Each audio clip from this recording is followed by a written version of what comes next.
हमें हमारे अस्तित्व के मिटने का डर क्यों लगता है? क्या आपने कभी महसूस किया है कि हम जीवन में सब कुछ बदलना चाहते हैं? अपनी आदतें, अपनी परिस्थितियों को, अपनी किस्मत को। लेकिन जैसे ही बात खुद को बदलने की आती है तो हम डर जाते हैं। हम जीवन में प्रेम चाहते हैं, सुख, शांति चाहते हैं, सक्सेस चाहते हैं। लेकिन जैसे ही जीवन हमें भीतर से बदलने लगता है, एक अजीब-सा डर पैदा होता है। डर इस बात का भी पूरी तरह नहीं होता है कि हम हार जाएँगे, बल्कि इस बात का होता है कि अगर मैं बदल गया तो?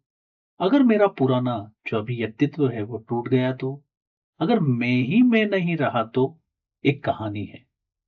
एक गाँव में अर्जुन नाम का युवक रहता था। उसके पास सब कुछ था, अच्छी नौकरी, लोगों का सम्मान, परिवार का प्यार, लेकिन फिर भी उसके भीतर एक अजीब खालीपन रहता था। रात को जब वह सब सो जाते थे, वह अक्सर आसमान को देखकर सोचता, क्या यही जीवन है? मैं इतना खालीपन क्यों महसूस करता हूँ? धीरे-धीरे अर्जुन समझने लगा कि बाहरी सफलता के बावजूद उसके भीतर शांति नहीं है, अजीब-सी बेचैनी है और शायद यही बेचैनी हर इंसान के भीतर कहीं न कहीं छिपी होती है। पूरा जीवन हम एक मैं को बचाने में लगे लगे रहते हैं। मेरा नाम, मेरा सम्मान, मेरी छवि, मेरी पहचान। धीरे-धीरे ये सब मिलकर एक नकली दीवार बना देते हैं और फिर हम उसी दीवार को अपना अस्तित्व मान लेते हैं।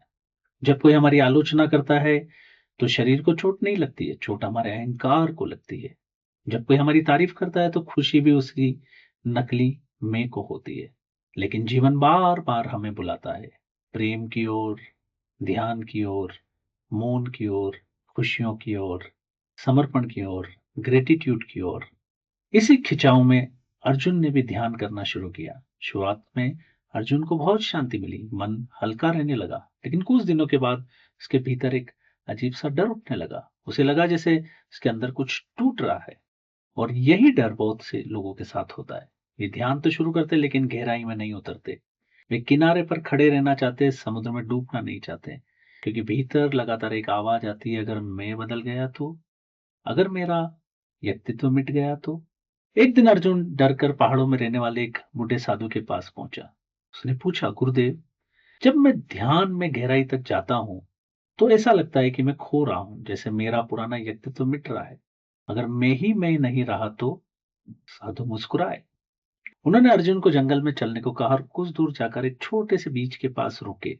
साधु बोले, क्या तुम जानते हो ये बीज वृक्ष क्यों नहीं बन पाता? अर्जुन ने पूछा, क्यों?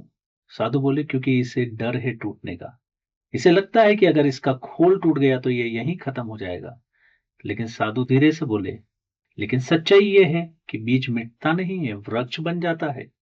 ओशो कहते थे, जिसे तुम बचाना चाहते हो, वह वास्तव में तुम हो ही नहीं। जो टूटने से डर रहा है, वो तुम्हारा असली स्वरूप नहीं, बल्कि तुम्हारा बनाया हुआ व्यक्तित्व है। बीज अगर टूटने से डर जाए, तो वो कभी वृक्ष नहीं बन सकता। इसी तरह इंसान भी जब तक अपने पुराने मैं को पकड़े रहता है, तब तक वह नई चेतना में जन्म नहीं ले सकता। साधु अर्जुन को नदी के किनारे लेके गए। उन्होंने पूछा, देखो इस नदी को क्या समुद्र में गिरकर यह खत्म हो जाती है?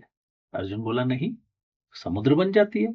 साधु मुस्कुराए, बस यही ध्यान है। यह मिटना हारना नहीं है, ये छोटा छोड़कर विशाल बनने की यात्रा है।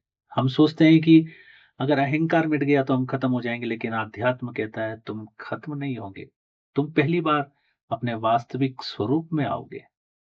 उस दिन से अर्जुन का जीवन पूरी तरह से बदल गया और उसी दिन पहली बार अर्जुन ने अपने डर को ध्यान से देखा। धीरे धीरे उसने हर चीज को कंट्रोल करना छोड़ दिया। वह मौन में बैठने लगा, ध्यान में बैठने लगा, अपने विचारों को देखने लगा। और एक दिन उसे एहसास हुआ, जो टूट रहा था वह असली मैं नहीं था, वह केवल एक नकली दीवार थी।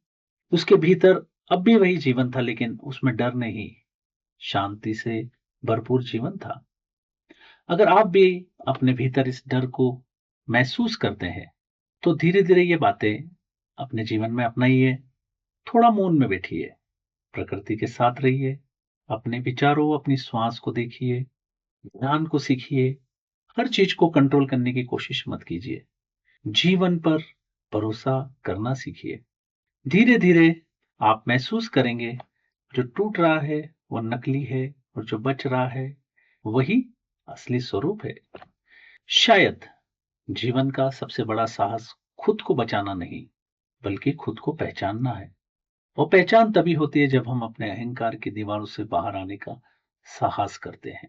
मित्रों, अगर ये वीडियो आपके दिल को छू गया हो तो वीडियो को लाइक करें, शेयर करें और चैनल को सब्सक्राइब करें।